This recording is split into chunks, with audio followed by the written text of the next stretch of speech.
Om Ajnanatimandasya Chanamsala Slaka Sakshunmilitam Yena Tasmai Shri Gurave Namaha Shri Chaitanya Manavishtam Stapitam Yena Bhutaleshvam Upkadamyam Dadati Svapavantikam Vandeyam Shri Yuda Padakamam Shri Gom Vaishnavam Sam Shri Upam Jagajatam Sagana Raghunatam Vitam Tam Sajivam Sadvaitam Savadutam Bhajana Saitam Shri Krishna Chaitanya Devam Shri Radha Krishna Padam Gana Lalita Shivshakam Vitam Shah He Krishna Guruna Sindhu Dinabandhu Jatpate Gopesha Gopka Kantara Kantanamastata Tapta Kanchana Gaurangi Radhe Vrindavaneshwar Vrishabhana Sutadevi Panamama Haripriye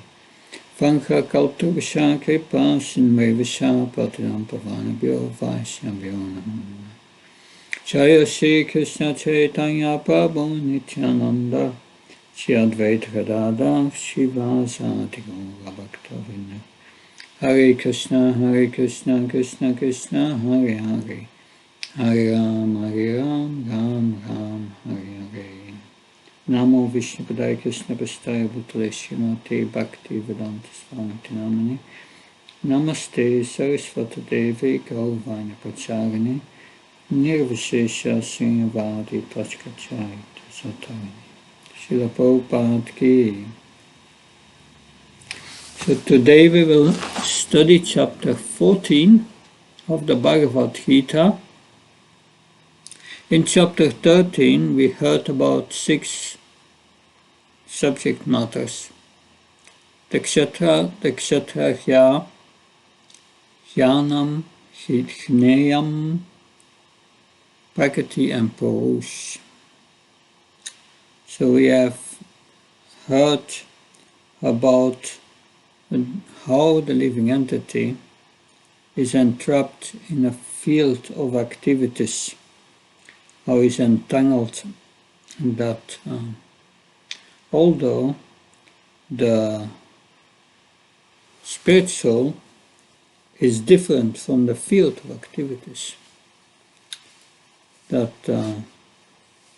So in chapter 14 we will hear how the living entity is limited and controlled by the modes of material nature, that we are controlled and kept within this field, this kshatra, with powerful shackles of material nature, the 3 modes, goodness, passion, and ignorance. And at the end of this chapter, Lord Krishna will inform us how to get free from these modes. So today we will start with chapter 14, the 3 modes of material nature, and verses 1 to 9. In these verses 1 to 9, Lord Krishna will start with glorifying the knowledge that he will speak, and he will explain the relationship between material nature, the living entity, and himself. He will start with telling that it is he who impregnates the living entities into material nature. And the eternal living entity connects with the material energy because it's conditioned by these 3 modes. So then we will hear the mode of goodness, how it conditions one to happiness, the mode of passion to fruitive activities, and ignorance to madness. So we will start with text 1. Before we go with text 1, I want to read something of the purport of this text 1, in which Srila Prabhupada explains points about this chapter. He says, if one understands this chapter through the process of philosophical speculation, he will come to an understanding of devotional service. Here the word philosophical speculation is used. We have heard about speculation before, and speculation was condemned before. I think it was 255, Sukes Anudvihmanaha, 56. Ja, Sukes Shovrihatashpriya, Vitarag Bayakoda Sitadirmunir Achate. The purport there, Srila Prabhupada said, the word Muni means one who can agitate his mind in various ways for mental speculation without coming to a factual conclusion. So that's the Munis, speculating and never come to a conclusion. But that's mental speculation, is based on the mind. But here Srila Prabhupada speaks about something different, philosophical speculation. Philosophical speculation is based on speculation based on the scriptures, not on what comes in your mind. And based to logic using the scriptures, one gets an understanding then of devotional service. Because that will be the conclusion of this chapter. Mam seyo vyapacharane bhakti urna sevate sagadan samate chetan bhamavoya kalpate is a key verse to remember. One not once transcends the modes of material nature by unalloyed devotional service. So, that is how to transcend the modes, and that is devotional service. So, and that's the only way to transcend the modes. Is the only way to go back to the spiritual world. Is devotional service. You cannot enter the spiritual world without devotional service, because that's what they do there, devotional service. So in this chapter,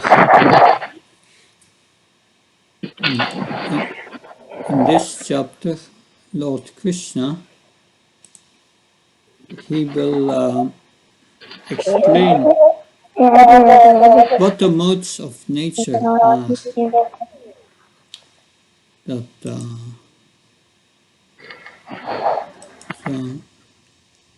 so, Ruchi Gupta, can you please mute your mic? Thank you. That's good. So the Supreme Personality of Godhead explains here in this chapter what are these modes and how do they act, how do they bind, and how they give liberation. So it is expected, Srila Prabhupada writes, one who understands this 14th chapter will attain perfection. Because was the conclusion, one must perform devotional service to transcend these modes. Even if one does that, one obtains perfection. Good, we will start with text 1. If someone can read text 1, please.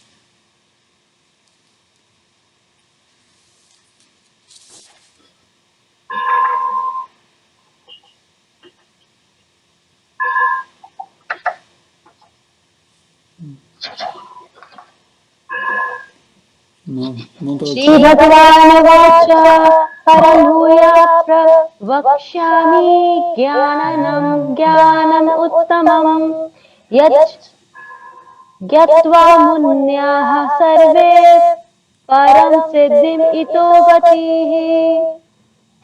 The Supreme Personality of Godhead said, again I shall declare to you this supreme wisdom, the best of all knowledge, knowing which all the sages have attained the supreme perfection. Good.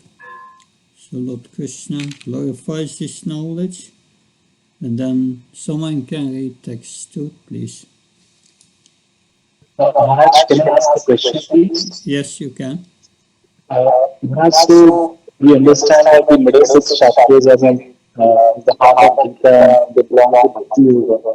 And Krishna already qualified the ninth chapter as the most confidential knowledge. And now we are seeing here, Prabhupada is mentioning that this chapter is, has kind of more superior than the knowledge given in the other chapters. So how do we understand this?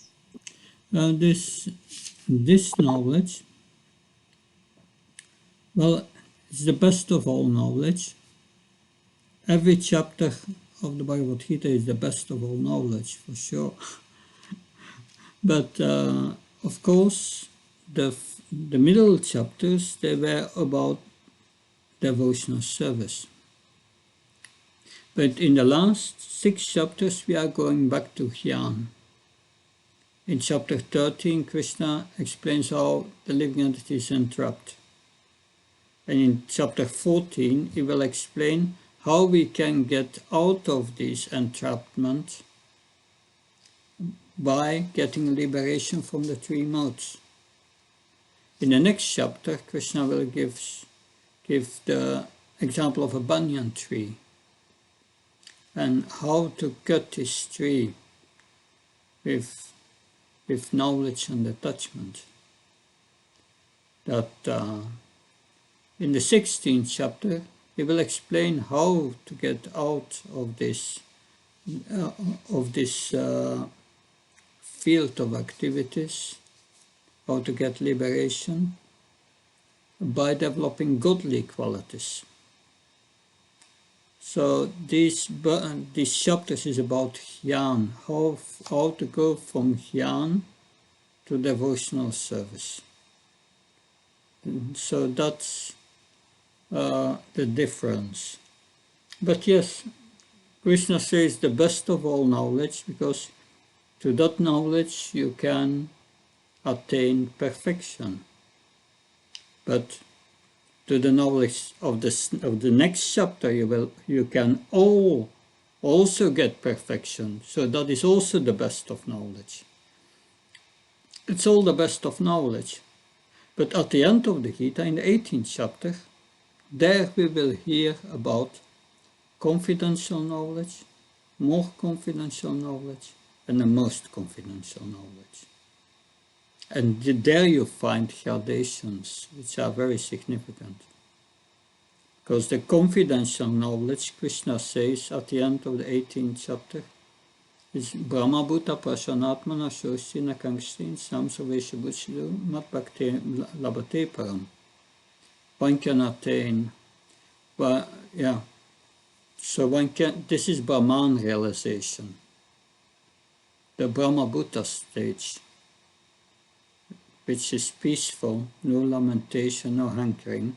So that's Brahman realization, and then Krishna will say in the 18th chapter, now I will give you better knowledge. And he's saying, Ishvara Sarvabhutnam Ritsaya Natistati Brahmyam Sarvabhutnam Yatra Utai Maya. That I'm seated in everyone's heart as a super soul, and I conduct the wanderings of all living entities while sitting as on a machine of material energy. So that's super soul realization, that's better knowledge. Then the highest knowledge, Krishna says, is Manmana Bhavma Bhakto Machi Mama Namaskaru, and then surrender unto me. That's the highest knowledge. With that knowledge you can go back to the spiritual world. So we have to differentiate this between knowledge that brings us to liberation and knowledge that brings us to the spiritual world, to the platform of devotional service. And here, Srila Prabhupada points out in this 14th chapter, it's the best of knowledge because it helps us to bring to devotional service, to that platform. That does not mean that this is the only best of knowledge in Bhagavad Gita. Does that help to understand that, Pamakaruni? Yes, Maharaj. Thank you so much. Good. And if someone can read text 2, please.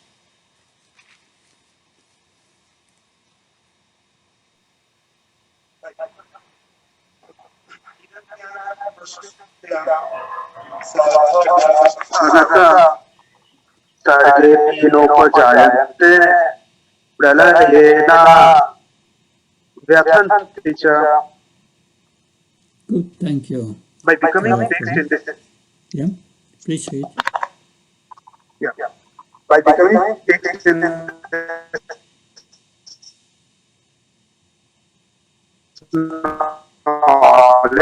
one can attain to the thus establish one is not born at the time of creation or disturbed at the time of dissolution. Yeah. So Krishna further clarifies his knowledge. He says, with practice of this knowledge, you can regain your spiritual nature. And then there's no birth, death, and old age and disease anymore.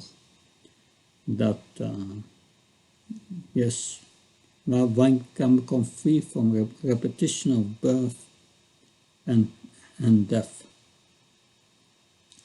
So, this means that devotees, even after liberation, they will not lose their individual identities.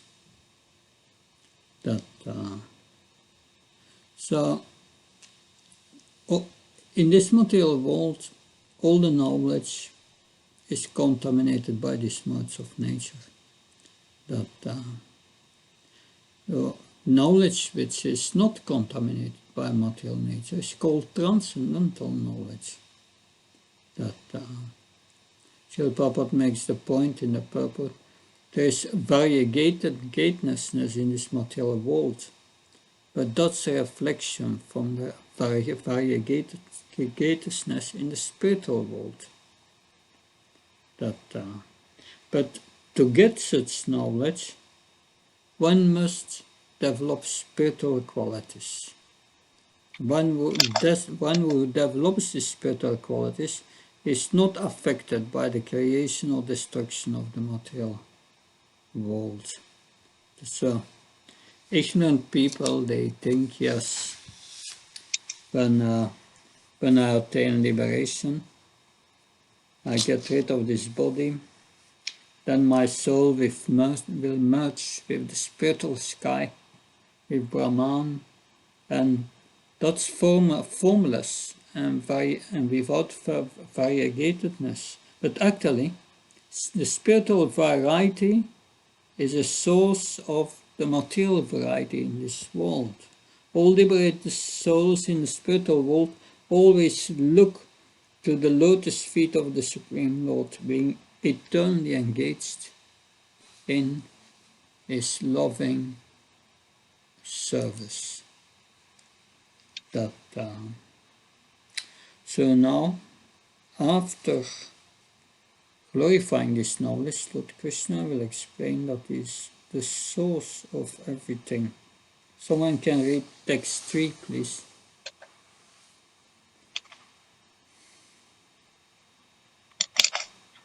ममायोनिर्महद्ब्रह्मा तस्मिन् गर्भं ददाम्यहम् सम्भवा सर्वभूतानां ततो भक्ति Bharat. The total material substance called Brahman is the source of birth, and it is that Brahman that I impregnate, making possible the birth of all living beings, O son of Bharata. So thank you. So the Lord says, yes, I impregnate the living entities that he injects them in this material world, that in the purport. Everything that takes place is due to the combination of kshetra and kshetraya. The body and the spirit soul. The combination of material nature and the living entity is made possible by the Supreme God Himself. So how is the living entity connected with this kshetra? How is the kshetraya connected with this kshetra? It's by attachment, desire, that by contact with this material nature, it's held into ignorance, and we identify with matter, with this body.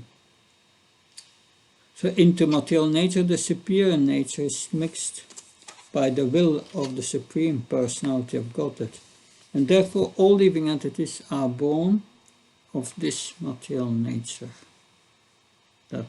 And then there is an analogy which is used here in this purport. It's good to remember that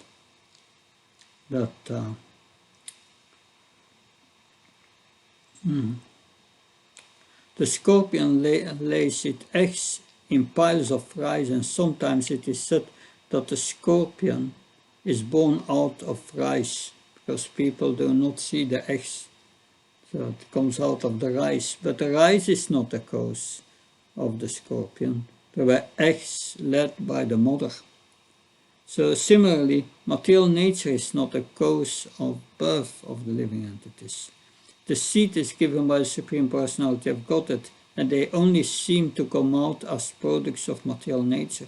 Thus every living entity, according to his past activities, has a different body created by material nature, so that the living entity can enjoy or suffer his past deeds.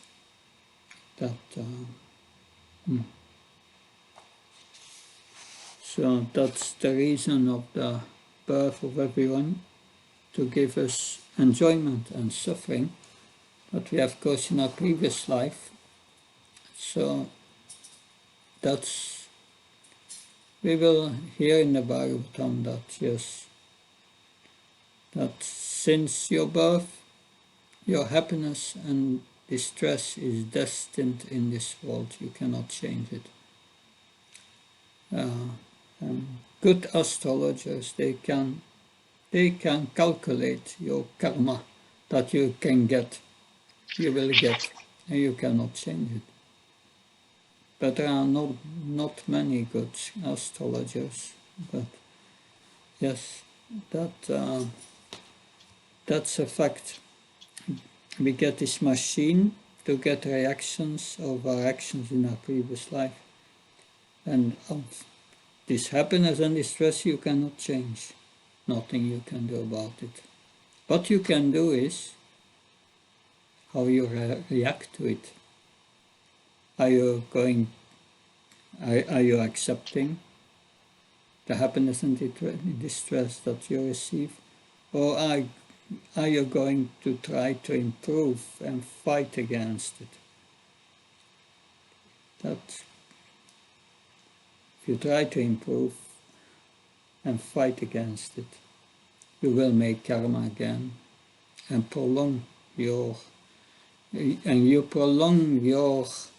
residence in this material quarters, etc. Good text 4. Hare Krishna Maharaj, can I ask one question? Yes, sure. Thank you, Maharaj.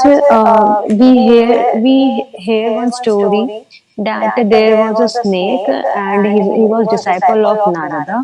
Narada said him that not to bite anyone. So he followed the instruction of Narad Muni, and he stopped biting. So what happened in return, that people starting throwing stones on him. So after a year, Narad Muni came back, and he saw in the very pathetic condition he was in. So Narad Muni said that, yes, I said you not to bite, but you can hiss, that you have to save your body also, so you can like do like this. So Maharaj, by doing this also, it means getting the karma. So I am asking like this, and somebody is saying us something and we are tolerating, but up to some extent we can tolerate, or of course, as Trinadapi Sunichena, we have to tolerate, we have to increase our tolerance every time. So Maharaj, is this how I understand this story with the text we have read? It means that that's not valid. We should not say anything. We should increase our tolerance all the time. Can you please help, Maharaj? Yeah, the story of this snake. Yeah, whatever action we undertake which is not in Krishna conscious, will bear a reaction in next life. That's a simple rule. But yes, we have to save our life. But the materialistic people will try to save their life so that they can enjoy. And the devotee will save his life because I need my body for the service of Krishna. Two complete different things. May look the same, but it's not the same. One gets reaction, the other not. Yes. But anyway, whatever situation we're in, we must try to use it in Krishna's service. That's essential. It's okay? Thank you so much, Maharaj. So can someone read text 4, please?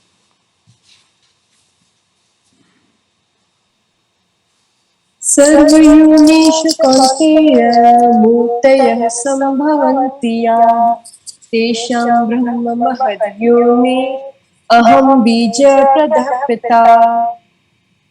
It should be understood that all species of life, O son of Kunti, are made possible by birth in this material nature, and that I am the seed-giving father. Hare Krishna. Thank you. So Lord Krishna is the father. Material nature, Prakriti, is the mother of all living entities. That Srila Prabhupada quotes this verse many times in lectures. And now we will start hearing from the three modes of material nature, and how the living entities become conditioned by these modes. Can someone read text 5, please? Sattvam rajastama iti gunaha prakriti sambhavaha nibandhanti mahabaho dehe dehinam avyayam. Material nature consists of three modes: goodness, passion, and ignorance. When the eternal living entity comes in contact with nature, O mighty Arjuna, he becomes conditioned by these modes. Great. So that means that a living entity is different from matter, but it comes in contact with these modes and becomes captivated by it. Start to meditate on this world. Dayate visyapam samsanghistesi vajayate sankhya sanyate kamakam koda vijayate. Meditation on objects of the senses for enjoyment, and we become captivated. Yes. And then we have to act under the spell of material modes. You get a body, and the body, you have to listen to it. That the body needs rest, You need to rest. Body needs to eat, you have to feed it. So many things under control of the material nature. And we are induced to act according to that nature. If you have the body of a human, you must act as a human. That's so, and that is the cause of all varieties of happiness and distress that we experience, this body that we get. And now we will hear first the mode of nature and the mode of goodness.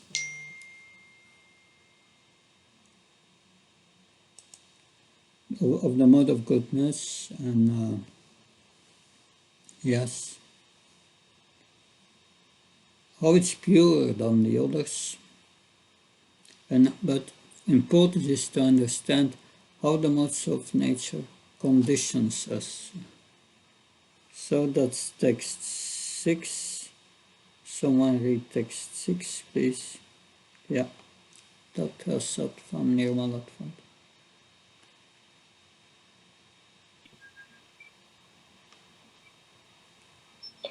तत्र सत्त्वं निर्मलत्वं प्रकाशम् अनामयं सुखसङ्गेन बध्नाति ज्ञानसङ्गेन चानघ.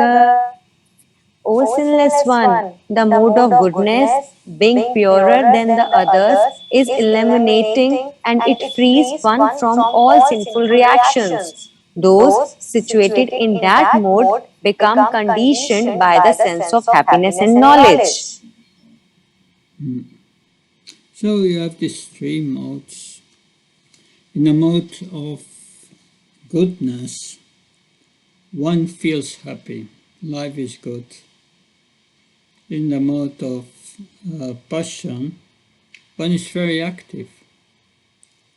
And in the mode of ignorance, one feels helpless. But if we develop the mode of goodness, we become wise, that we get knowledge. So a devotee, he must live in the mode of goodness and avoid his passion and ignorance. Our lifestyle of a devotee is in the mode of goodness. Mode of goodness means get early out of bed, but take a shower, be clean, meditate on Krishna's names, have Mangalarti. Is the mode of goodness. That eating regulated, eating only prasad,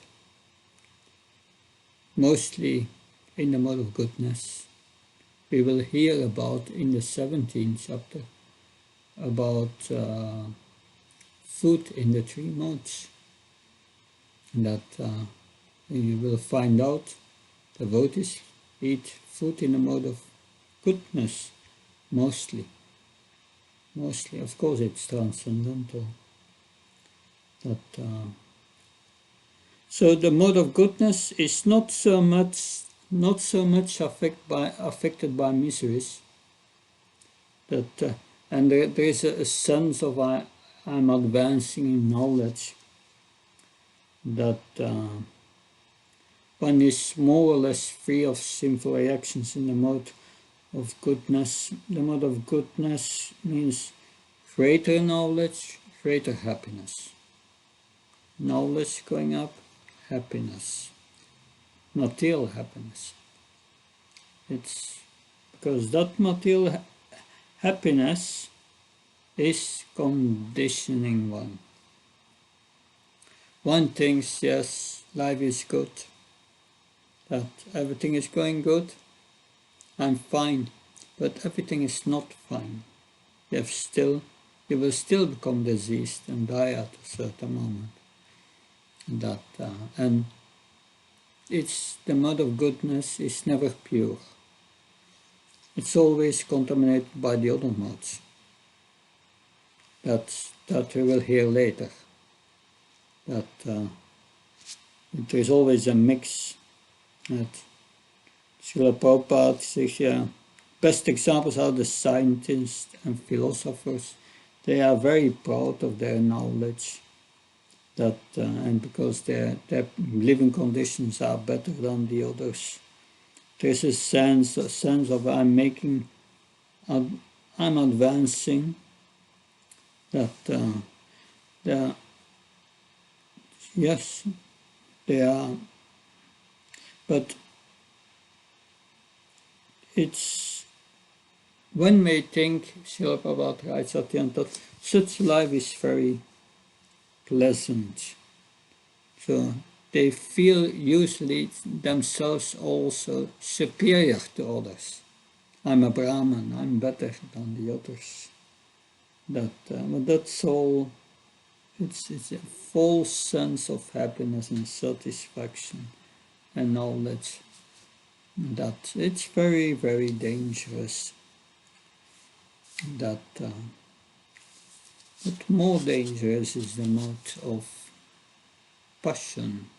Well, here now the mode of passion. Can someone read text 7, please?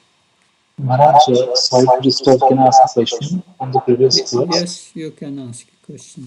Maharaj, like Prabhupada is referring to philosophers, scientists, and poets as the ones in mode of goodness.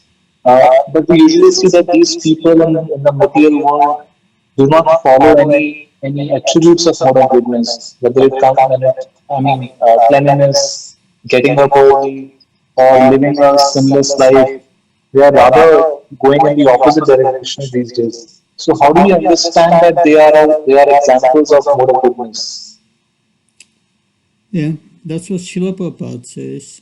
Right, the best examples are the scientists and the philosopher. I think especially because of their superior knowledge.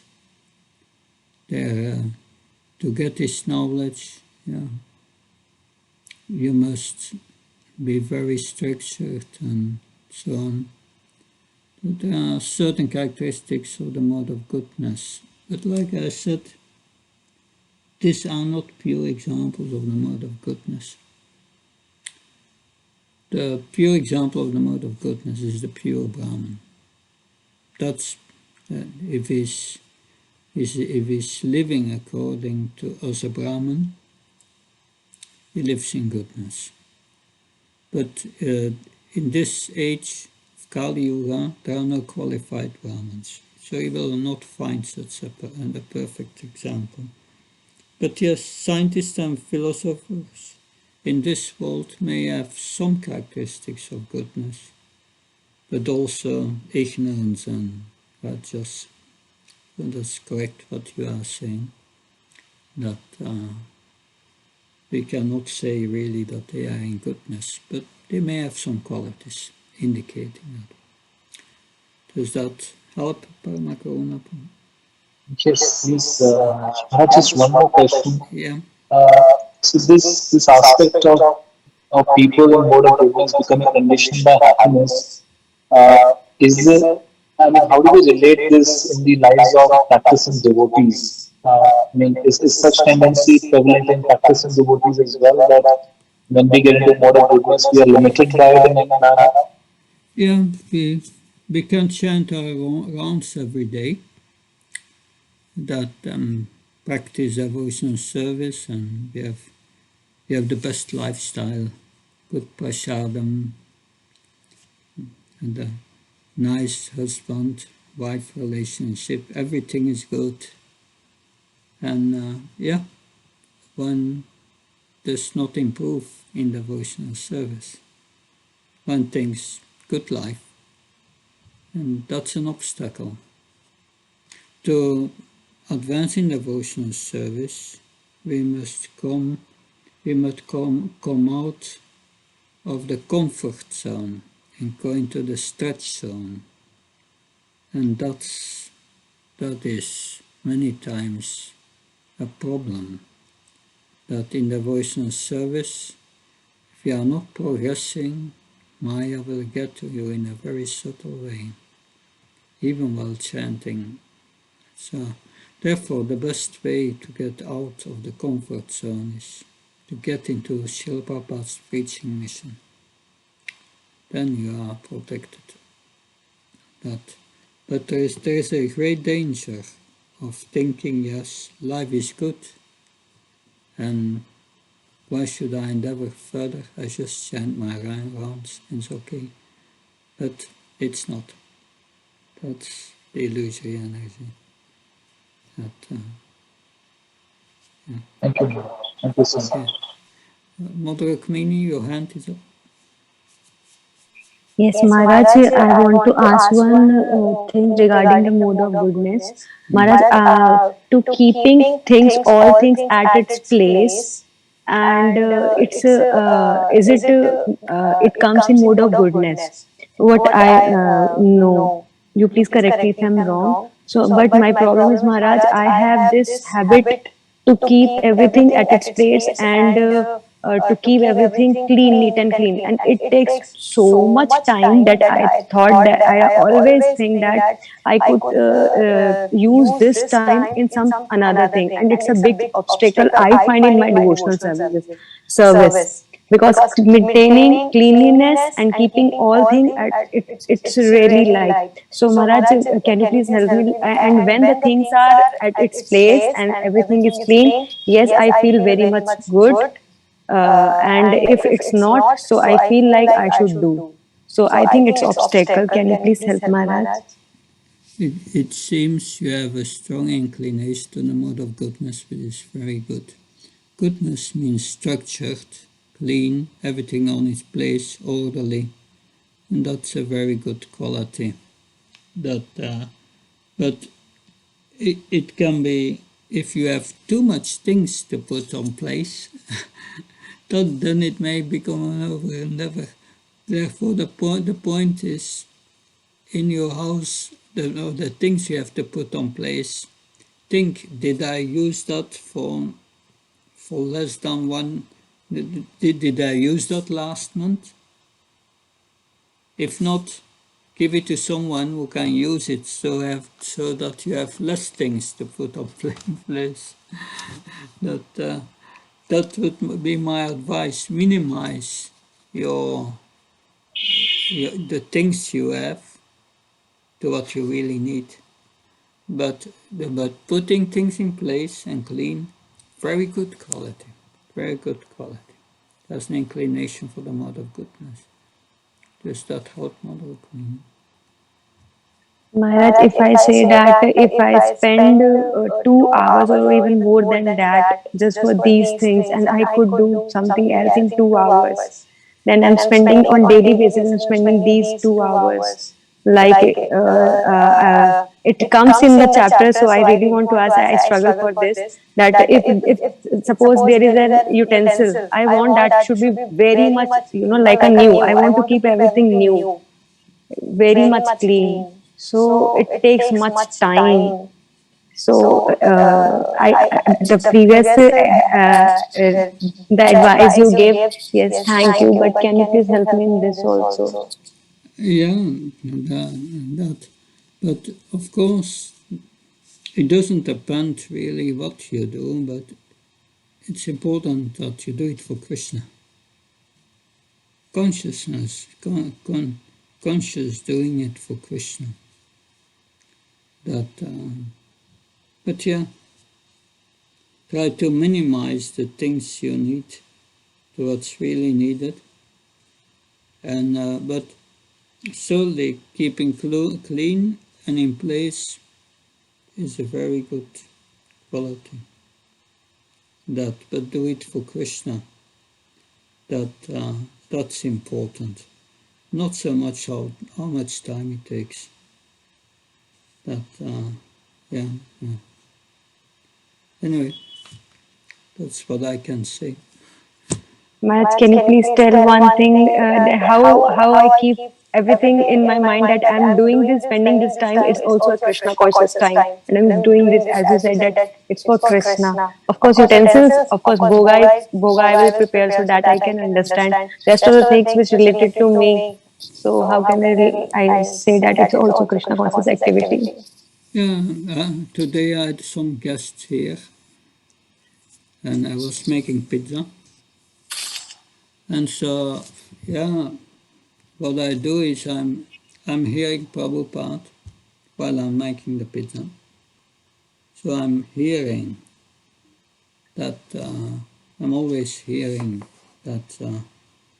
So that's, and the cleaning you do for Krishna. So if you, that's something you can combine, like cleaning and hearing. It's good to combine these things. Then it's, time becomes nicely spent because we have also to hear sufficiently. Does that help? Thank you. Okay. Yes, ma'am. That, yes, ma'am. Thank you. Okay, let's go to the next verse, the mode of passion. So can someone read number 7, please?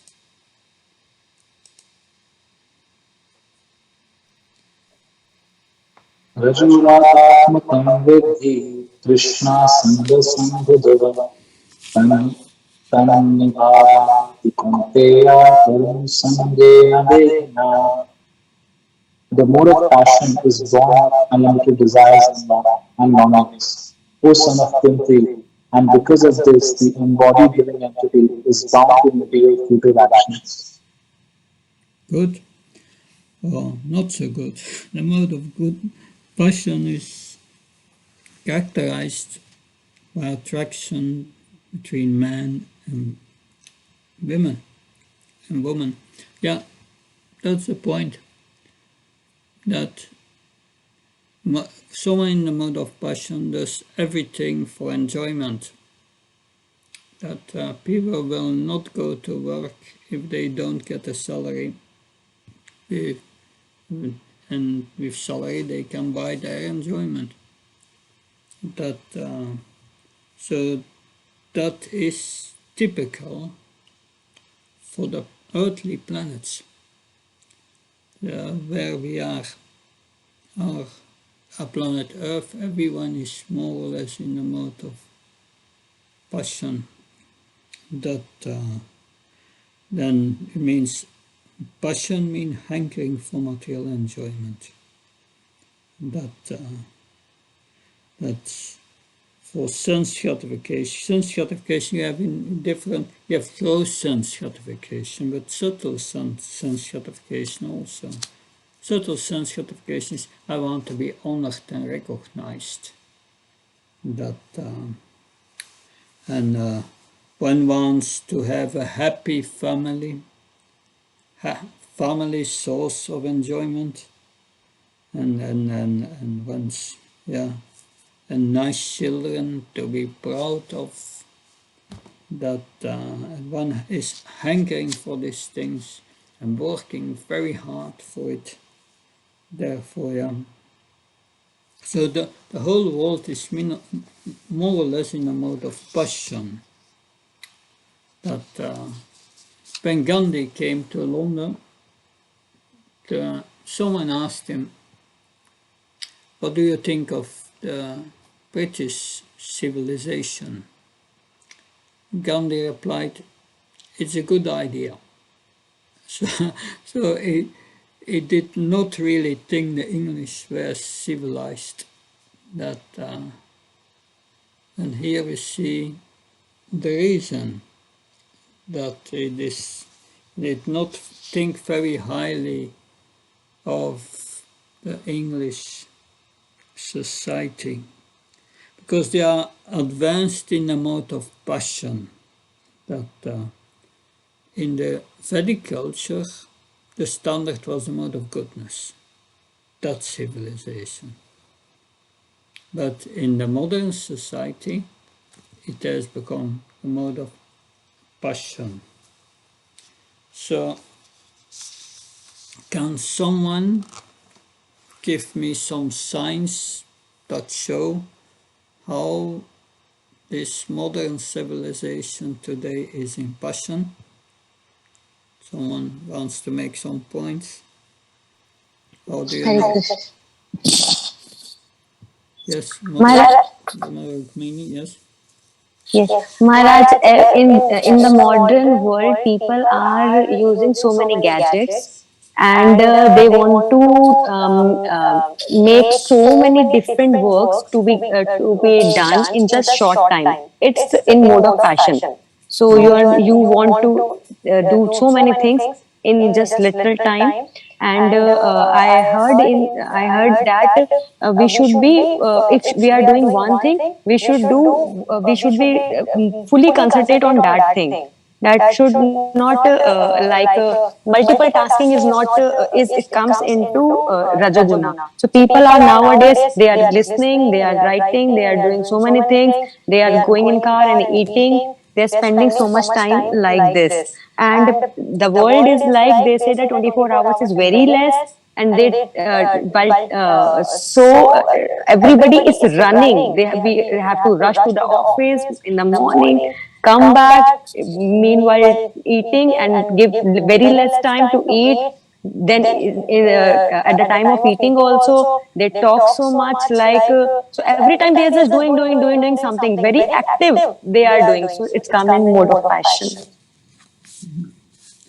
Yes, so some other contributions. Thank you, Rukmini.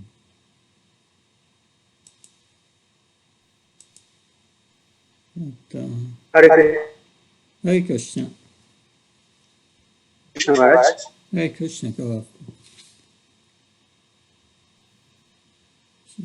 So please. Mode of fashion.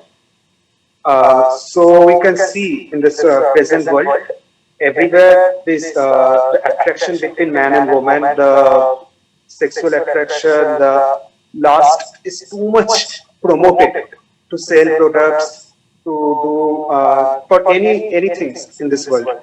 So that by that only we can see like the main characteristics of mode of fashion is so easily available and so much promoted. So that is one point I would like Yeah, to add. so the whole advertising business. Mother Priya Satyavan, please.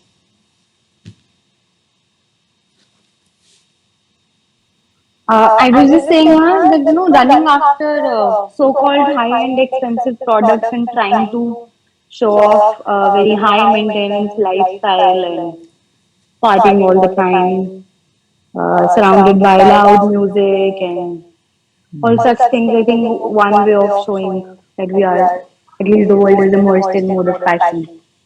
Yeah, yeah.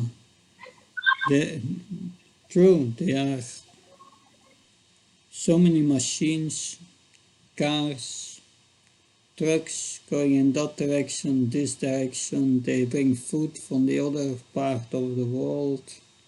And then you have all this ugra karma, these industries for things we don't need.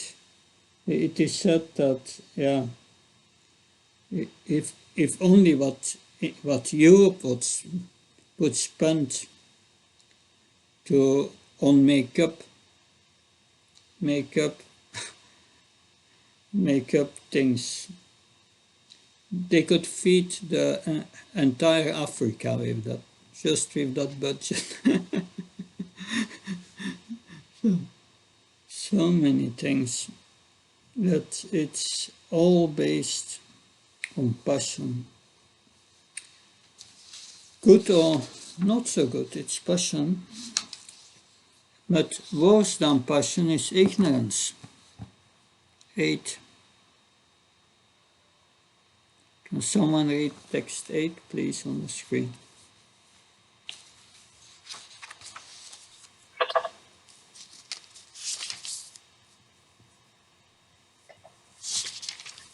तमस्तव ज्ञानजं विधि तमस्तव ज्ञानं जं विधि मोहनं सर्वदेहिनां प्रमादालस्य निद्राभिष्टन् nibandhnati bharata.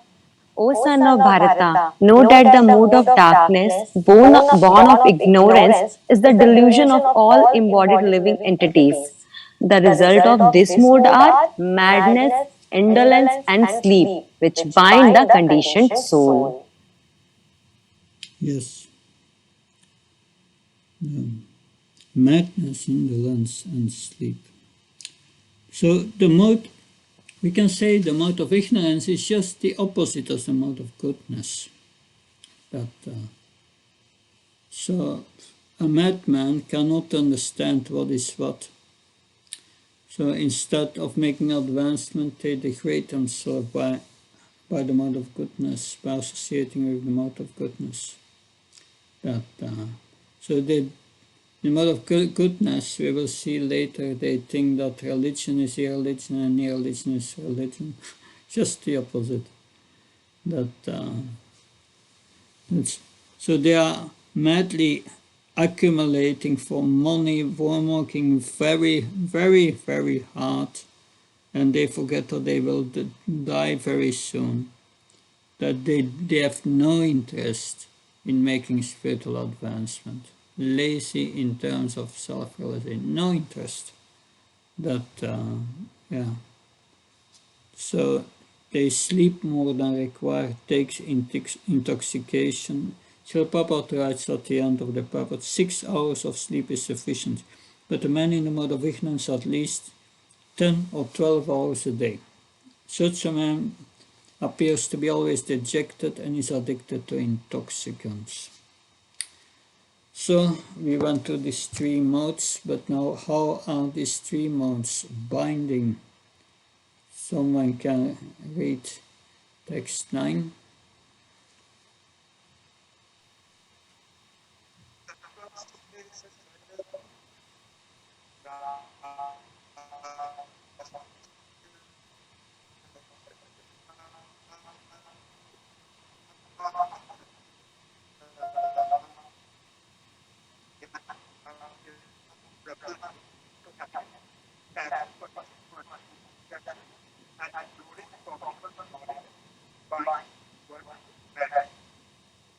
Thank you.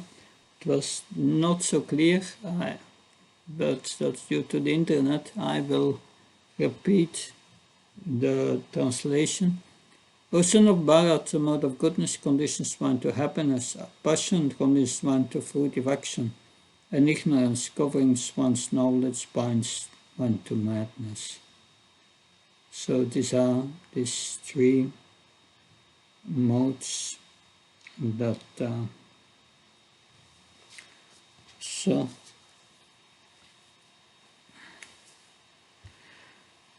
a few comments on this section.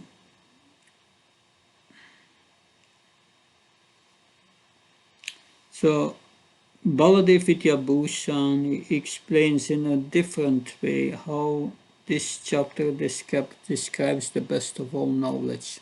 We discussed that point before, but he says the knowledge here deals specifically with the modes of nature, which is the best of knowledge about Prakriti and Jiva. Prakriti and Jiva. But higher is transcendental devotional service.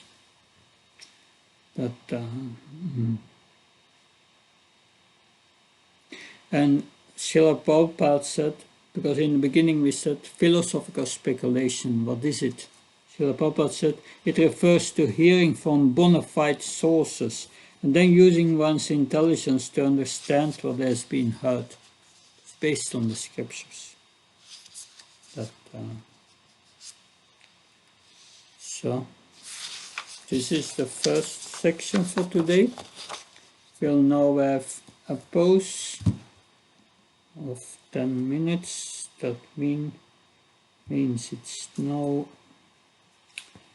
8 o'clock, so 10 past 8 we resume and discuss the next session. Thank you.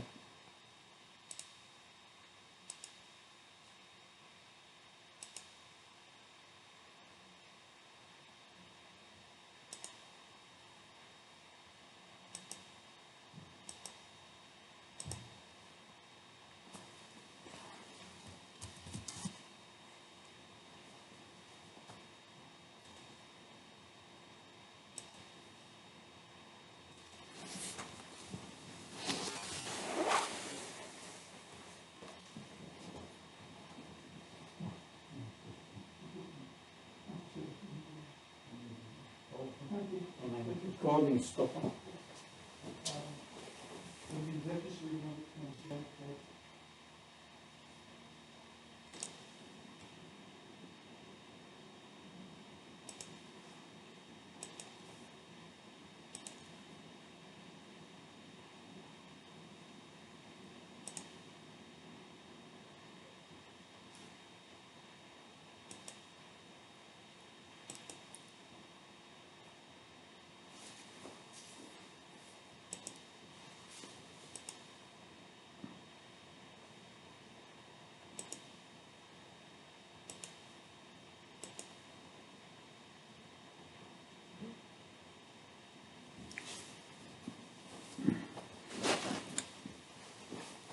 So, Hare Krishna, we are resuming for the next session, next section, verses 10 to 18. Mainly in this section, Lord Krishna will explain further the characteristics of each of these modes. Then he will explain if you die in a certain mode, what will happen. And if you act in a mode, what will be the reaction later. So with this knowledge, you can see, if you see people in the mode of passion, you know what their future life will be. Someone is in the mode of goodness or in the mode of ignorance. You can predict their material future. And in this world you will see it's not so good. Most people are on their way to the animal kingdom. That's what we conclude from this knowledge. If we look at the world of today, that we have also Uddhav Gita. Lord Krishna also explains in Uddhav Gita how different ways how to change one's modes by association mainly. But let's hear. Text 10 is on the screen. If someone can read text 10, please.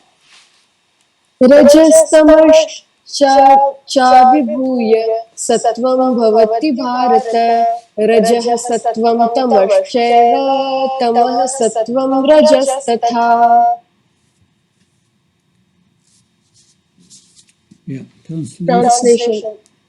Translation.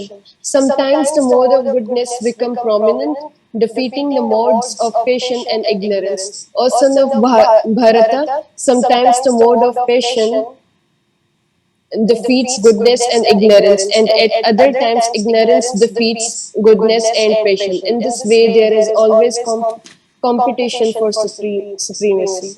Hare Krishna. Thank you.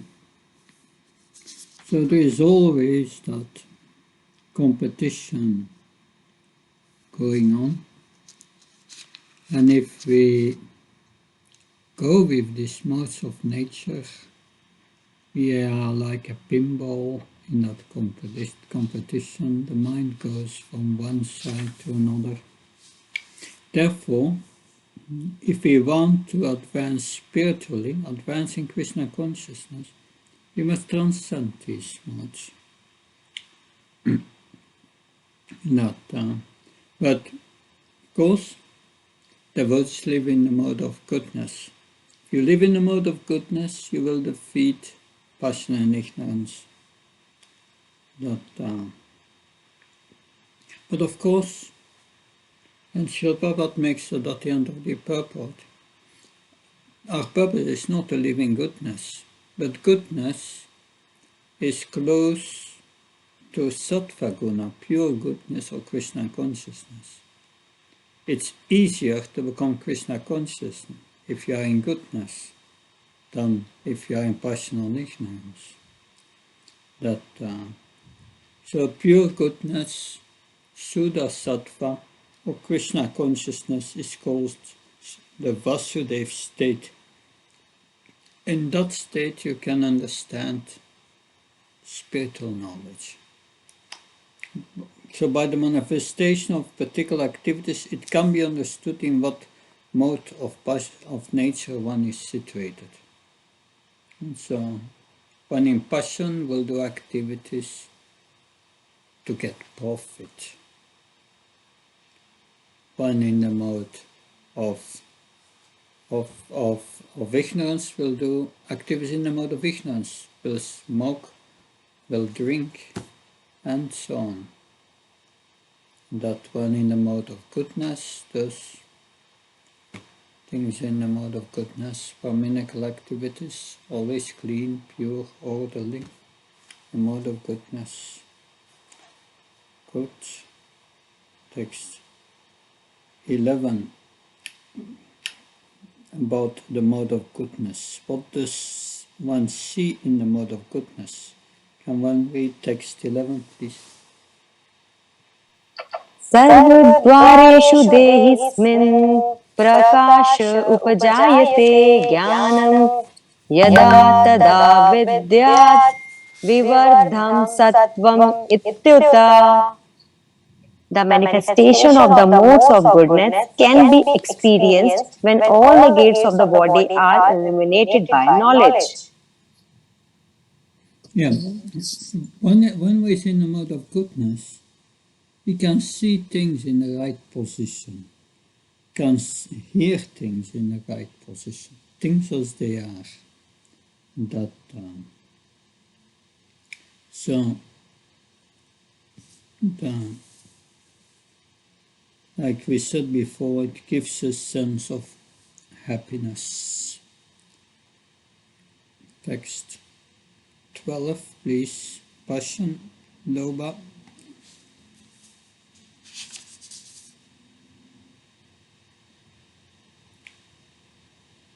Someone can read, please. लोभः प्रवृत्तिरारम्भः कर्मणाम् अशमः स्पृहः रजस्य इत्तानि जायन्ते विवर्धे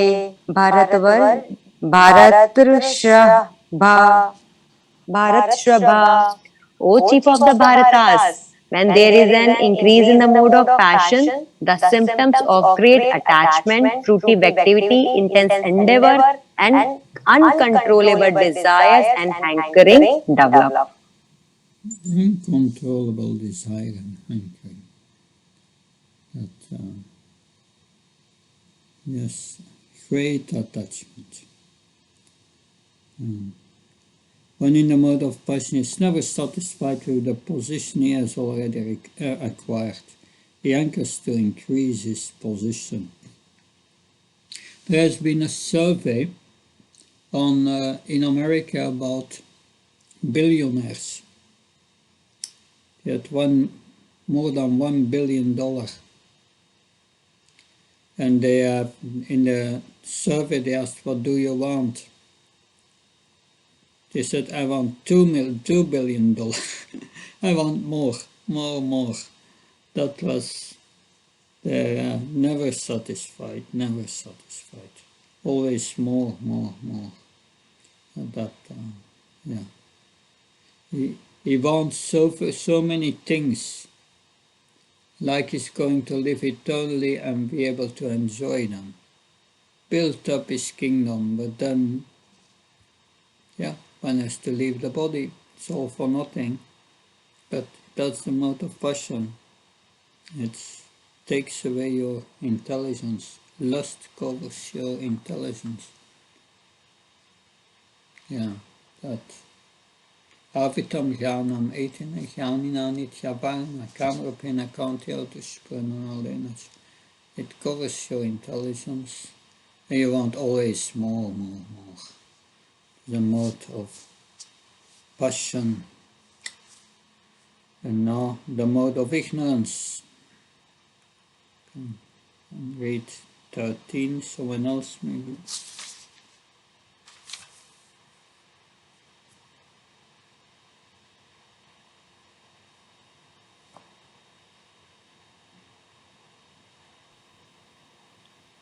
Akakashe praktischa pramado moha eva cha tamasi etani jayante vivritte kurunandana.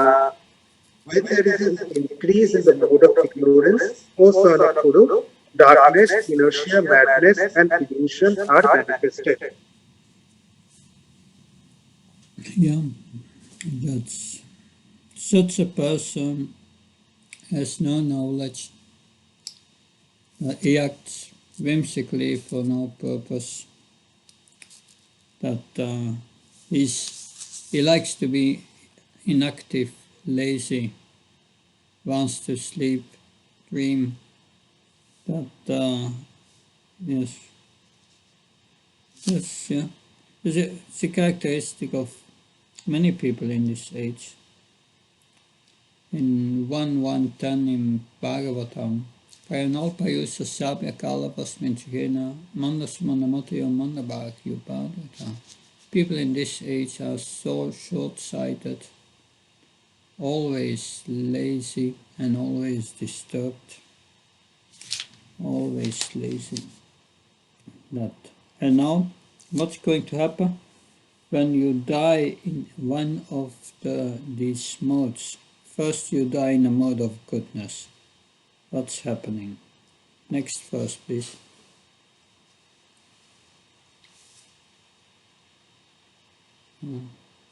Someone can read.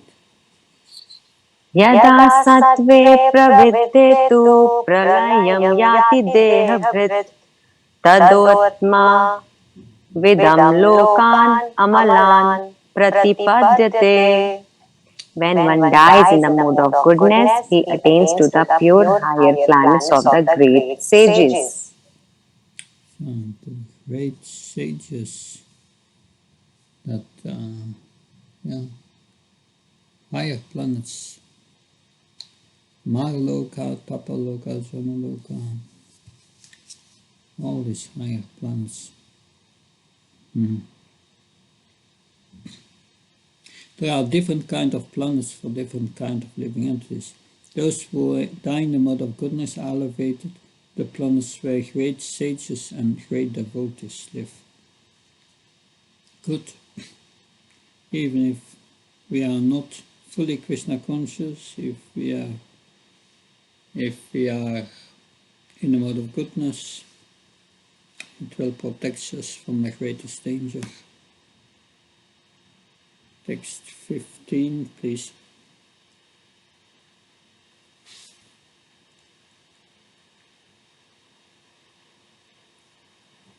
Someone wants to read. रजसि प्रलयं गत्वा कर्म संगेषु जायते तथा प्रलीनस्तामसि मूढयोनिषु जायते. When one dies in the mode of passion, he takes birth among those engaged in fruitive activities. And when one dies in the mode of ignorance, he takes birth in the animal kingdom. So if one cultivates tamas, ignorance, then one becomes an animal in next life. And there one elevates oneself again to the evolutionary process. Then you get always higher and higher forms of animals until you come again to the human form of life. And that can take hundreds of births because the human form of life is very rarely obtained. That we will hear that from Prahlad Maharaj in the 7th canto. Kamraj Acharyaprachyo Dharmam Bhartamyam Durlavam Manusham Shamyam Tapya Durvam Achtaram. He advised his schoolmates, you should cultivate Krishna consciousness from the age of 5, because now we have obtained this human form of life which is rarely obtained, he says. Rarely. Make good use of it. That rarely obtained.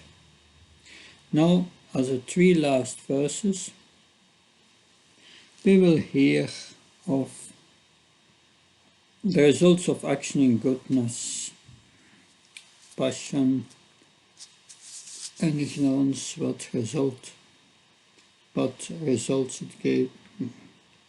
it gives. Verse 16.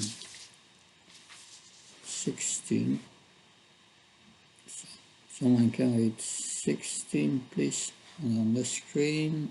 Yes, Kara.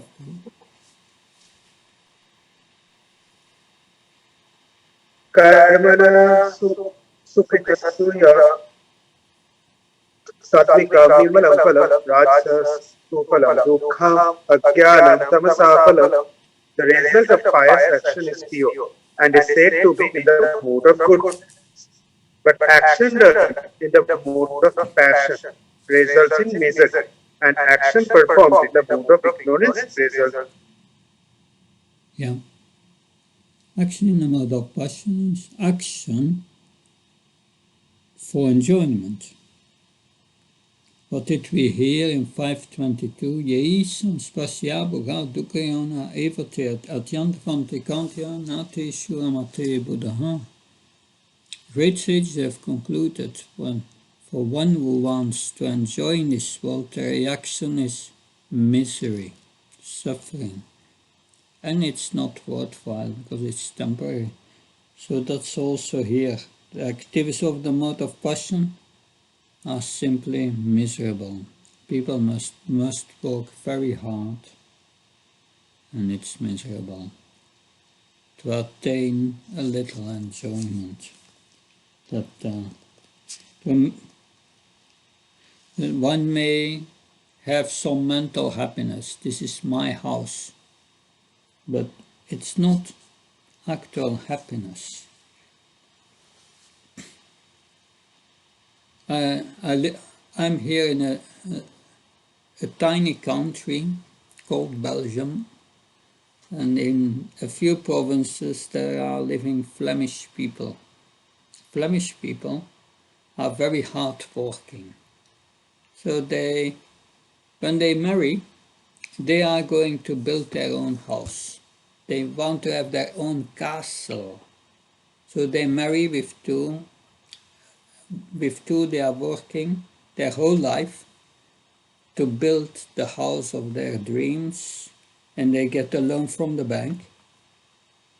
A loan for about 40 years, and they work very hard, and they build beautiful castles. You have nice houses here around. And then when they are 60, 65, they think, it's mine. They are so happy. And 3 years, 4 years later, they die. It's all for nothing. That's the mode of passion. Working your whole life for these bricks, and then you die. That is the result in the mode of passion. That there is some mental happiness, but there is no actual happiness. Because the performer is without knowledge. He does not know that that activities will result in present misery. And afterwards, they have a big house, but they become an anomaly next life. So what's the use of it?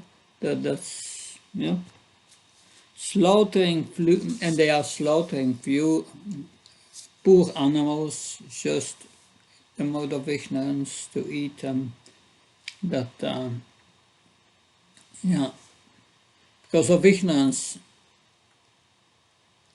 they cannot see how material nature controls them, and they cannot see how the Supreme Lord controls material nature, Maya, attraction, and Prakriti. They don't see that every creature is a son of the Supreme Lord.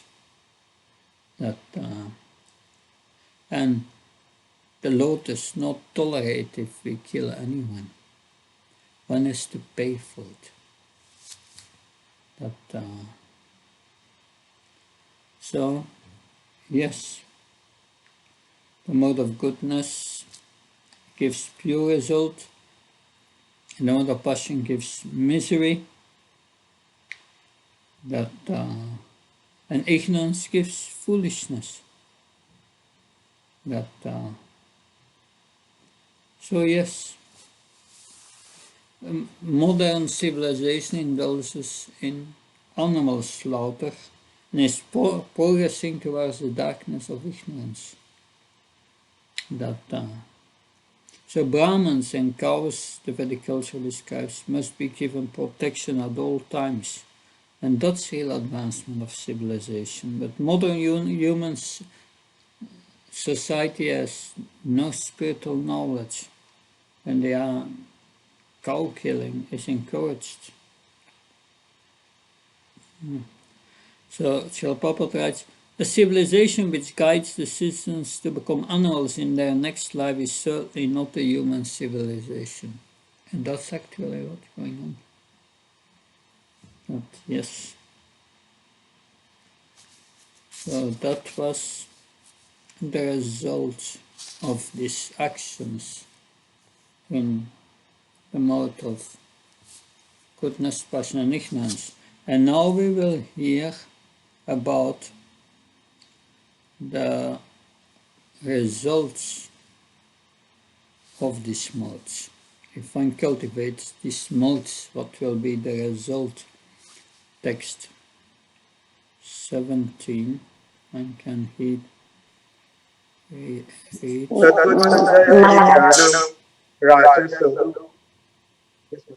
Yeah, please continue.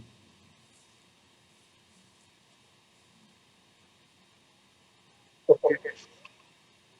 Satvat sanjayate jnanam rajas lobha eva cha pramada mohau tamaso bhavato jnanam eva cha. From the mode of goodness, real knowledge develops. From the mode of passion, greed develops. And from the mode of ignorance, develop foolishness, madness, and illusion.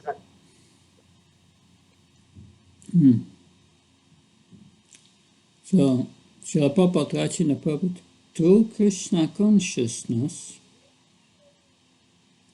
society will develop the mode of goodness. And when they develop the mode of goodness, they will see things as they are.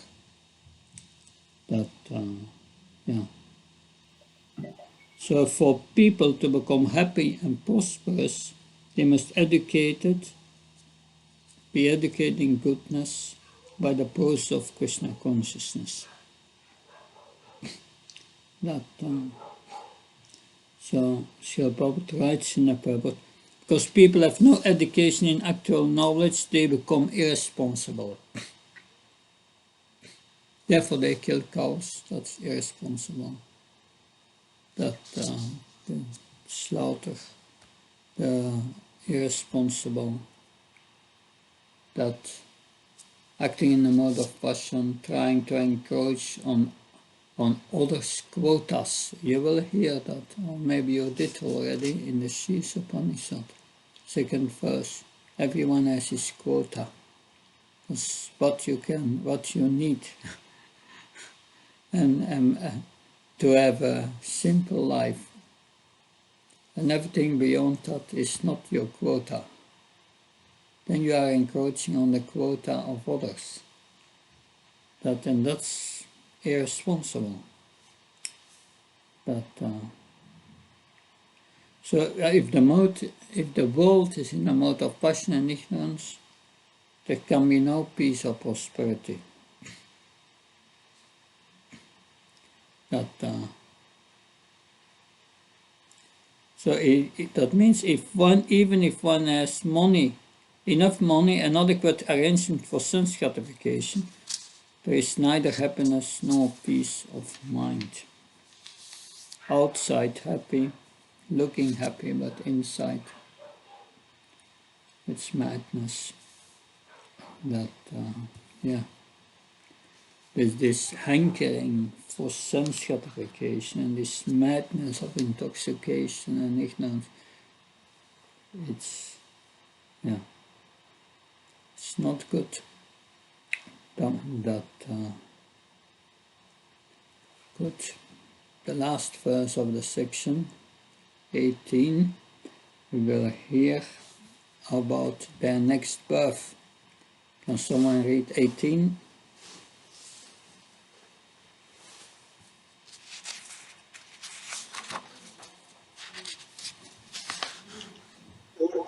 गच्छन्ति सत्त्वस्था मध्ये तिष्ठन्ति राजस जघन्न गुणस्मृतिस्थ अधो गच्छन्ति तामस. Those situated in the mode of goodness gradually go upward to the higher planets. Those in the mode of passion live on the earthly planets, and those in the abominable mode of ignorance go down to the hellish world. Very good.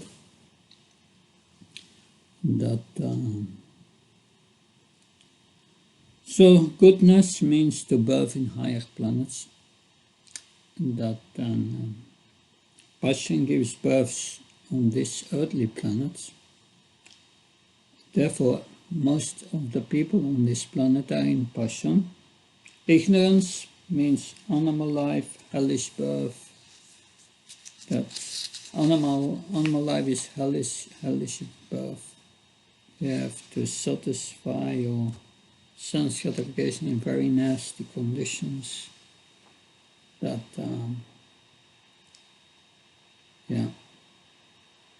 So we can see how people next birth by their activities.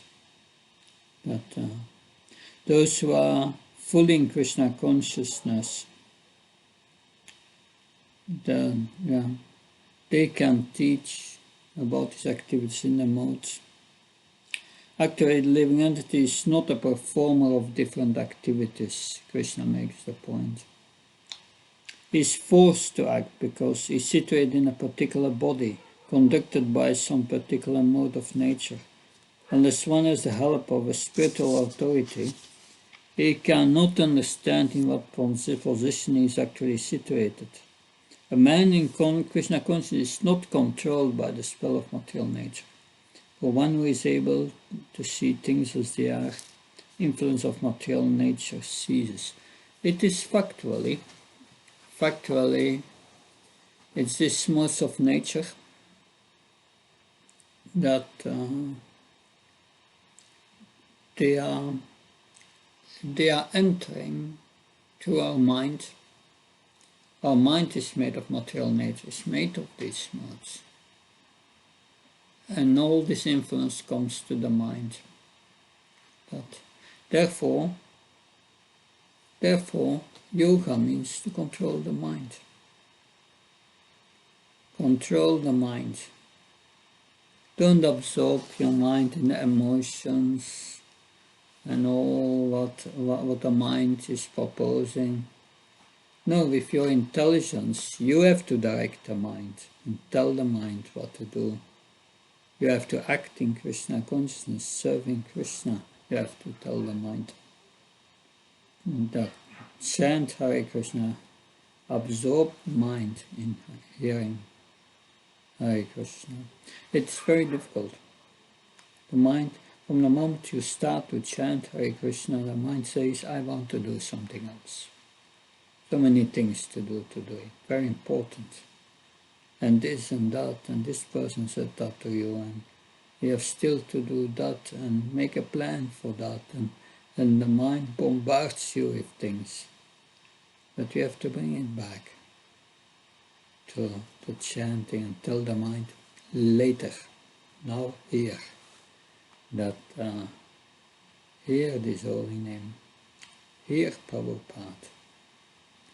In Jalli, we get the mind out of passion and ignorance, and it comes under control. But it takes a while.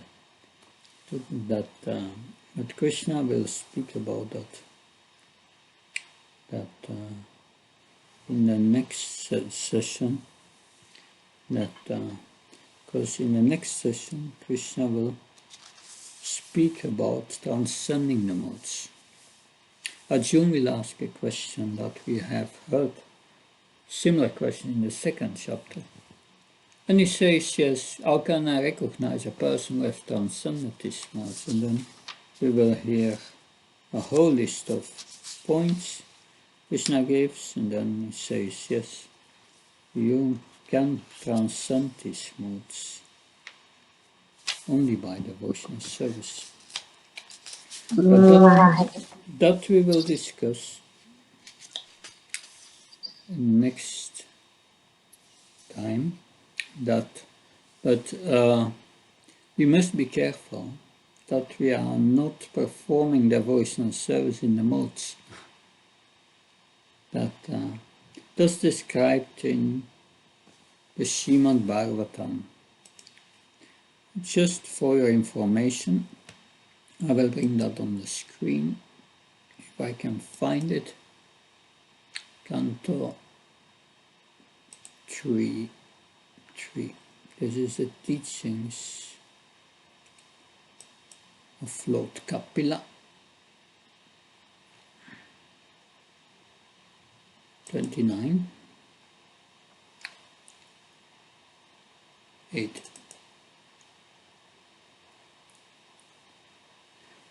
Devotional service executed by one who is envious, proud, violent, and angry, who is a separatist, is considered in the mode of darkness. Thus, devotional service in the mode of ignorance.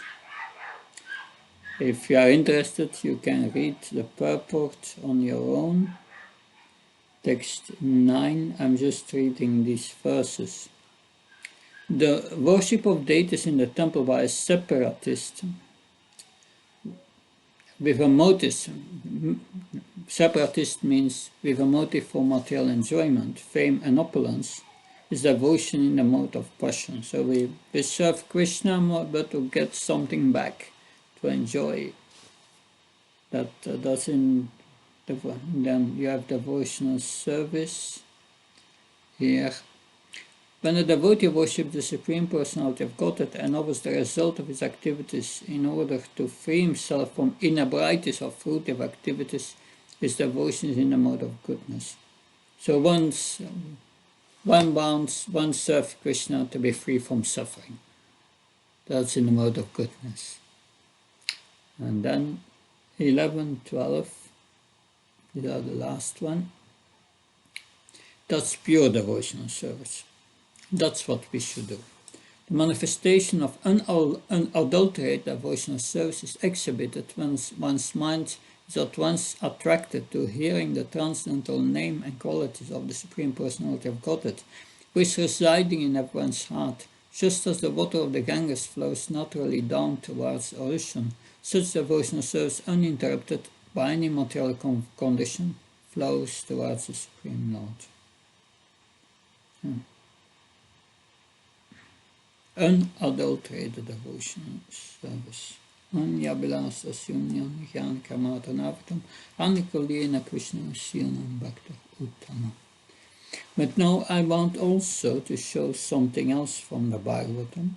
May interest you. If you can read on your own these things, this will give you a deeper understanding. But if we go to 11th canto, Where is that small question, sir? 13, and then we have 11, 13, I think it's 4. Yeah, so that is how you cannot change your modes. That and Lord Krishna explains that to Uddhav, and he says, according to the quality of religious scriptures, water, one's association with one's children, or with people in general, in particular place, time, activities, birth, meditation, chanting of mantras, and purificatory rituals, the modes of nature become differently prominent. So it means we should only read religious scriptures in pure goodness. There's the Mayapura, Srimad Bhagavatam, and Bhagavad Gita. Water, we should only drink pure water. That's in the mode of goodness, drinking pure water if you are thirsty. one's association with one's children or people in general. The people in general are in the mode of passion, well, you will cultivate passion. The particular place, time, the activities, activities you have in the different modes. The birth, you take birth in a certain family in a certain mixture of modes of nature, so taking birth again will change your modes. Meditation, on what you are meditating. Are you meditating on Shiva or Lord Krishna? Chanting of mantras. You have mantras in each of the modes. Purificatory rituals. That rituals for the karma kanda is all in passion. The modes of nature become very prominent. So these are all ways to 10 items how you can change your mode.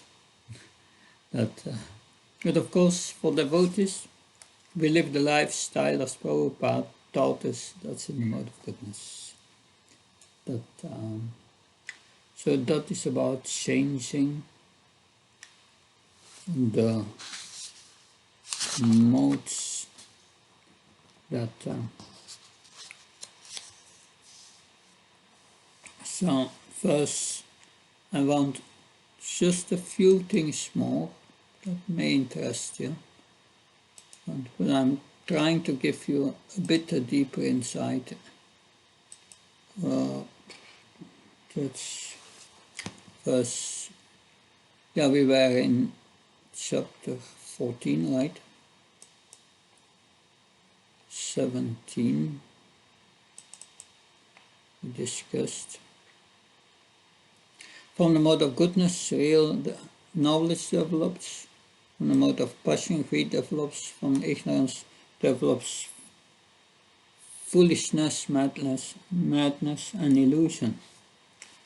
So this describes the results of action in each of the modes. Result of action. But in the next verse,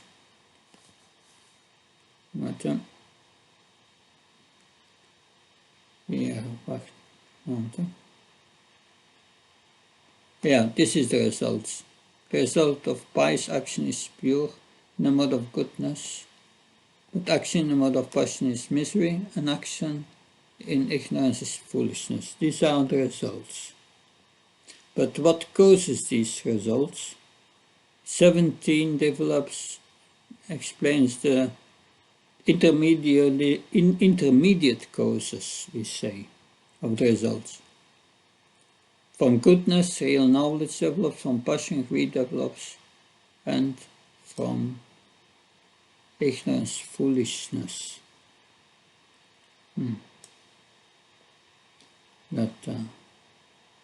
So that's, it says, knowledge develops.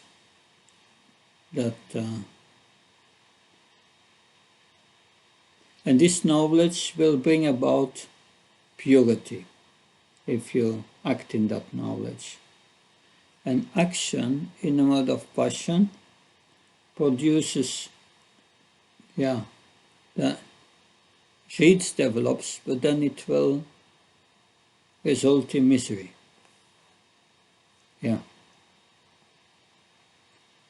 That in misery.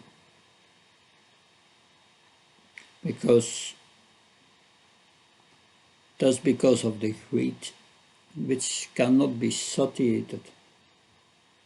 Action in ignorance brings madness and illusion.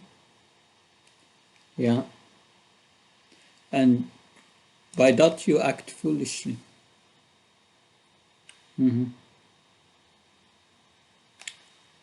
So, this is today we got absorbed in these modes, and tomorrow we will discuss how to get out of it. Any question, comment, please?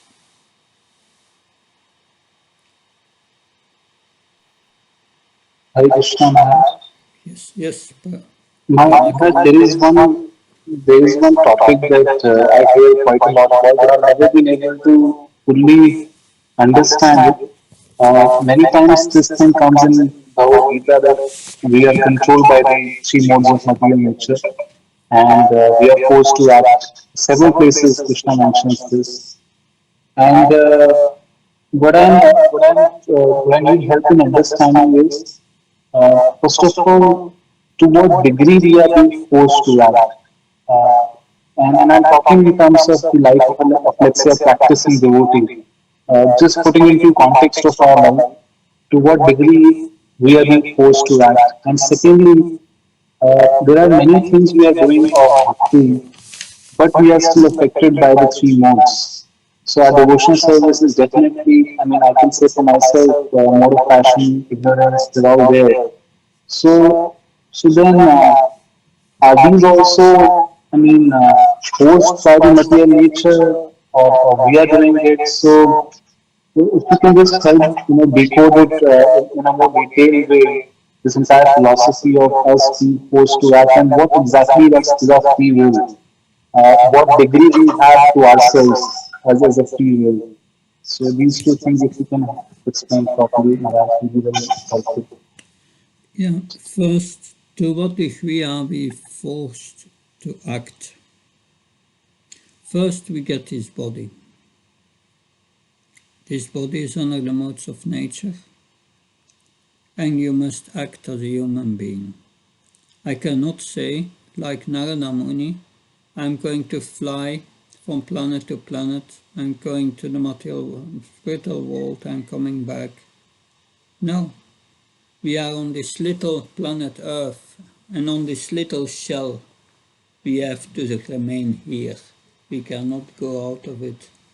No way out. That's the first thing. The body says, yes, you must,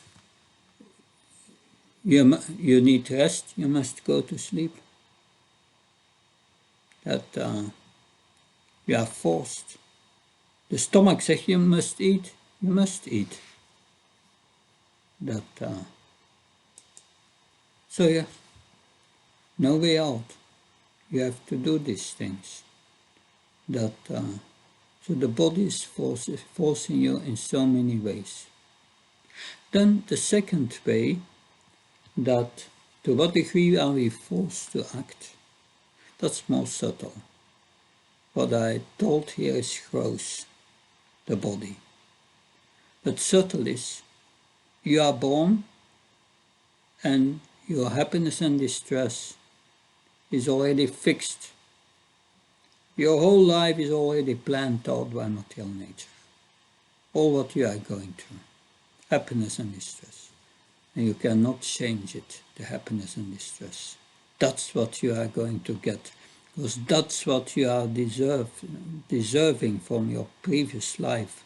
And they are just the reactions of your actions, previous life. It's not unfair, it's just the reaction, but you have caused yourself. You have to go through it. That means in this life, you cannot make your own happiness in this world. So Prabhupada said, if you think there is some happiness in this world, then that's a great mistake. You cannot become happy in this world. Prahlad Maharaj said, your happiness starts when you try to become happy in this world. Your unhappiness starts when you try to become happy in this world. Unhappiness starts. And your happiness starts once you give that up.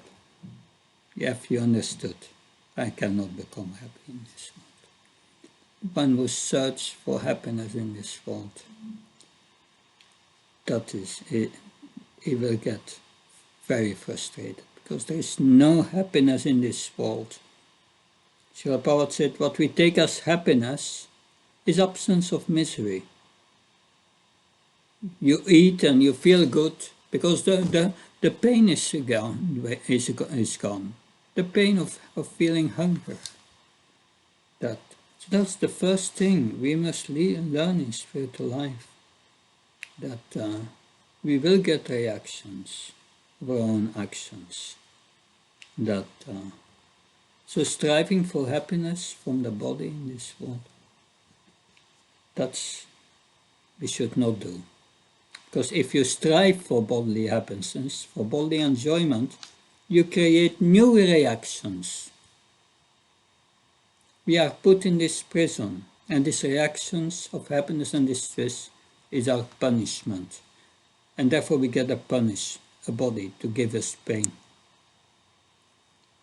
That is reality. But what's our free will? Our free will is how we are going to deal with it. If we get happiness, so that's explained in the 5th chapter. We learned that. There, Lord Krishna says, also in other verses, many verses practically, but in verse 520, Krishna says, Napraspritya priyam pripyam novichat propya sapriyam stirbadir asamudo brahmavit brahmanistata. One who neither rejoices upon achieving something pleasant, nor laments upon something unpleasant, so his intelligence is stirabudir. That's a Krishna conscious person. Is not interested for the happiness of the body. And he tolerates the distress. He knows these are reactions. But these are not my reactions. They are the reactions of my activities in previous lives. They are the reactions undergone by the body. And the body feels happiness and distress. But if we transcend the modes, we don't feel them. We are happy in Krishna consciousness because we are not absorbing in the body. If you are absorbed in these thoughts of the mind and the body, then you suffer. Like you go to the dentist, you sit in the dentist seat and time is going so slow because we become absorbed in this body and it's suffering. And that when I was a young boy, I was 5 years old, and another boy came to see me, but I had a toothache, a terrible toothache. I remember the pain was. But then I started to play with this other young boy, and we became absorbed in the play, and during the play, no toothache. Then after the play, the boy, my friend, went away, and the toothache became back. Because I was reminded of it, and my conscience was absorbed again in the body. So Krishna consciousness is like that. If we identify as a servant of Krishna and we become so absorbed, we forget about the body and about his mind. No time for these things. But if we become absorbed and someone comes to us and says something bad and we feel bad about it, then we think, that's unjust, I will retaliate and I will do something about it, I will get him. Then that's the mode of passion and ignorance. Then you don't accept your punishment. You fight against it and you prolong your stay in the material world. You create new reactions. But if you accept it, this is my reaction. Tatenu kampam sasamikshama bunchatma ivana kitam vipakam ritvakva prabhirvidadam namaste jivetio bhuktyapades taipak. If you see, yes, I'm suffering, thank you, Krishna. I deserve that suffering. And you gave, because I tried to become devotee, you gave me only a token, a bit. Thank you. It's fine with me. I accept it. I feel satisfied. Then you have the verse is, you have a right for liberation. That's the way to act in Krishna consciousness. If we don't act in Krishna consciousness and don't see that reality, then we create new reactions. And that's knowledge. And that's our free will. And that free will you can only use when you are really in the mode of goodness or Krishna conscious. So that's in a nutshell the philosophy, but that's also explained with many examples in the Bhagavatam. Therefore we should not only study Bhagavad Gita, but hear the entire Bhagavatam, and we will understand these things in very much detail.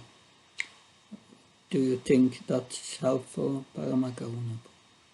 Yes, Maharaj. Maharaj, I'm very thankful. I think that gives us some context. So you said that these two levels, our life is kind of piloted by the modes of nature.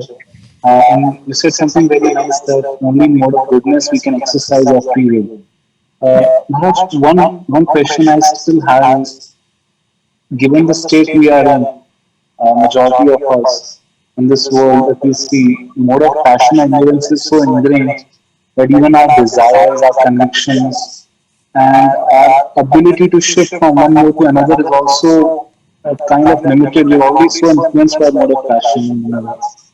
So when Shastra says that we can uplift ourselves, one question I have is, when we are so already forced, so much controlled by the modes of material nature, how does someone, unlock himself?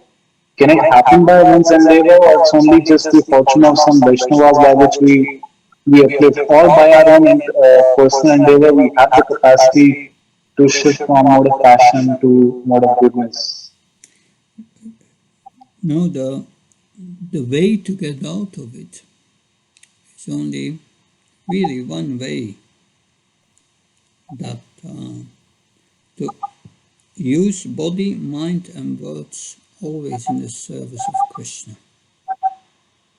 And then you don't have time for this mind. You don't listen to this mind. You don't become absorbed in this mind. We become absorbed in this mind because this mind gives you makes so many proposals for accepting things and rejecting things. And when you follow the proposals of the mind, accepting things or rejecting things, whatever, you get in difficulty. Because it's the modes, this accepting and rejecting. Therefore, we must only accept and reject what's in the scriptures, the advice of Lord Krishna in Bhagavad Gita. So we have to be very, very careful. And he will give very nice advice further on, that he will explain, yes, how to live in the mode of goodness, which food to take, so many things. And we have explained many things in previous verses already. That mode of goodness means balanced. Balanced, not eating too much, not eating too less, not sleeping too much. Mode of ignorance. If you sleep too less, mode of passion, madness. So yes, it's learn the lifestyle of a devotee and learn to engage yourself 24 hours a day in devotional service. That's what Srila Prabhupada says in the purport of Bhagavad Gita, that one should arrange one's life in such a way that one can not do anything else than 24 hours think of Krishna. But my experience is, it's a process. That my consciousness is not the same as my consciousness 30 years ago, than my consciousness 20 years ago, than my consciousness 10 years ago, than my consciousness 5 years ago. it changes. And it changes drastically. That to get all these passion things about your system takes a while. Because the mind wants to concentrate on it. But then you come in Krishna consciousness at a certain moment, the mind wants still to meditate on it. And sometimes you meditate on it, but you never do it. That's a middle stage. In the beginning, you become victim. The mind, you will do it. But then in the middle stage of purification, yeah, sometimes the mind meditation, but it's not good. And then finally, when one comes to the mode of goodness, then one gives up and one becomes more peaceful. It's a process. It doesn't happen overnight. Does that help? Good. चश्मा उतार ले चश्मा उतार के रहेगी तो normal रहेगा तेरा विजन चेंज नहीं होगा ना इसके तरफ Good. Then we will stop here and we see each other tomorrow. We will finish tomorrow the 14th chapter and start the 15th chapter, the Banyan tree. Hare Krishna. Thank you. Jai Prabhupada. Hare Krishna. Hare Bol. Recording stopped.